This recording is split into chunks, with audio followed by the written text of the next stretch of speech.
നമുക്ക് മറ്റൊരു ചോദ്യം വന്നിട്ടുള്ളത് ഒരു സഹോദരി തന്നെയാണ്. അവർ മാനസികമായിട്ട് വല്ലാത്ത ഡിപ്രഷനാണ്.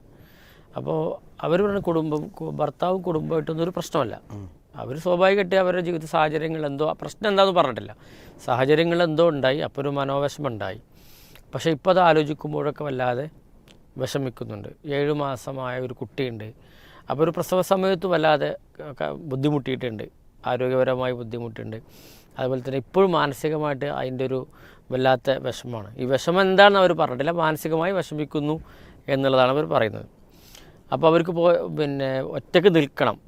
കാരണം കുടുംബത്തിൽ ചിലപ്പം ചെറിയ തട്ടുമുട്ടുകളൊക്കെ ഉണ്ടാവും. ചിലപ്പോൾ ചീത്ത പറയും, ചിലപ്പോൾ ദേഷ്യപ്പെടും, ഇതൊക്കെ ഉണ്ടാവുമല്ലോ. അതൊന്നും സഹിക്കാൻ പറ്റുന്നില്ല. അപ്പോൾ ഒറ്റയ്ക്ക് പോയി നിൽക്കണം. അതെല്ലാം സാഹചര്യമില്ല, സ്വന്തമായി വീടില്ല, ഉണ്ടാക്കാനുള്ള സാഹചര്യങ്ങളില്ല.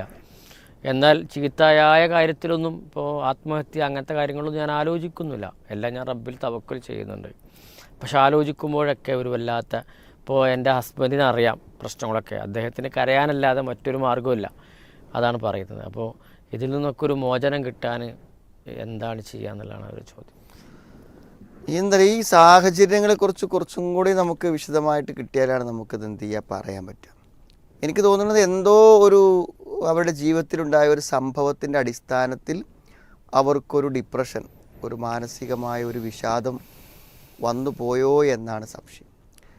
അങ്ങനെ വന്നവരെ സംബന്ധിച്ചിടത്തോളം അവർക്ക് എന്താ വെച്ചാൽ വളരെ നോർമലായ ചെറിയൊരു വിഷമം പോലും അവർക്ക് താങ്ങാൻ പറ്റാതെ വരും.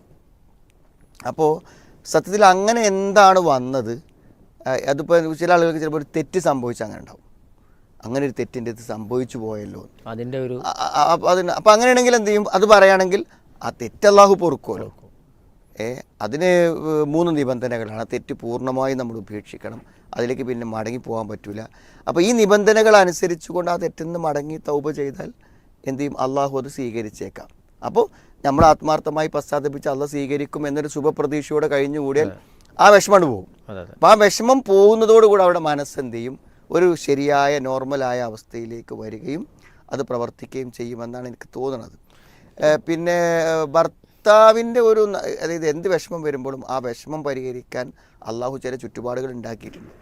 അതിലൊന്നാണ് ഈ ഭർത്താവിൻ്റെ സാന്നിധ്യം. ഭർത്താവിൻ്റെ ഭാഗത്തു നിന്നുള്ള ഒരു സമാശ്വസിപ്പിക്കലും കൂടെ ഉണ്ടെങ്കിൽ നന്നായി പോകും. ചെറിയ ശബ്ദങ്ങളൊക്കെ കേൾക്കുമ്പോൾ തന്നെ അങ്ങനത്തെ ഒരു മാനസികാവസ്ഥ ഉള്ളത് കൊണ്ടാണ് അവർക്ക് അങ്ങനെ വരുന്നത്. പിന്നെ കുറച്ചൊക്കെ ഒരു എന്തെങ്കിലും പരമാവധി സമയങ്ങൾ എന്തെങ്കിലുമൊക്കെ ജോലിയിലാവുക, അതേപോലെ മനസ്സിൽ സന്തോഷമുള്ള എന്തെങ്കിലും കാര്യങ്ങൾ എന്ത് ചെയ്യുക, ഖുർആൻ കേൾക്കുക, ഓതുക, ഖുർആനുമായിട്ട് ആത്മബന്ധം പുലർത്തുക, രാവിലെയും വൈകുന്നേരം അദ്കാറുകളൊക്കെ ചൊല്ലുക, അങ്ങനെ എന്ത് ചെയ്യുക പോവുക.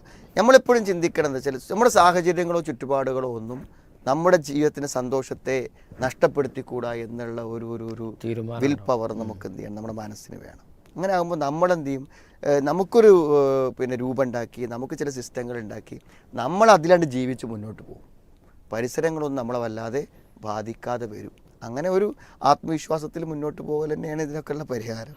പലപ്പോഴും ഇത് ഇപ്പോൾ മൗലവി പറഞ്ഞതിൽ ഒരു വിഷയം എന്ന് വെച്ചാൽ ആളുകൾ അധികവും പ്രശ്നം ഉണ്ടാവണമെന്ന് വെച്ചാൽ മറ്റുള്ളവരെന്ത് തോന്നും, മറ്റുള്ളവരെന്താണ് പറയുക, അതാണല്ലോ എല്ലാവരും പ്രശ്നം. നമ്മൾ പരിഗണിച്ചാൽ ഒന്നും നടക്കില്ല. അതെ, ജീവിതം വളരെ പ്രയാസപ്പെടുകയും ചെയ്യുള്ളവരാണ്.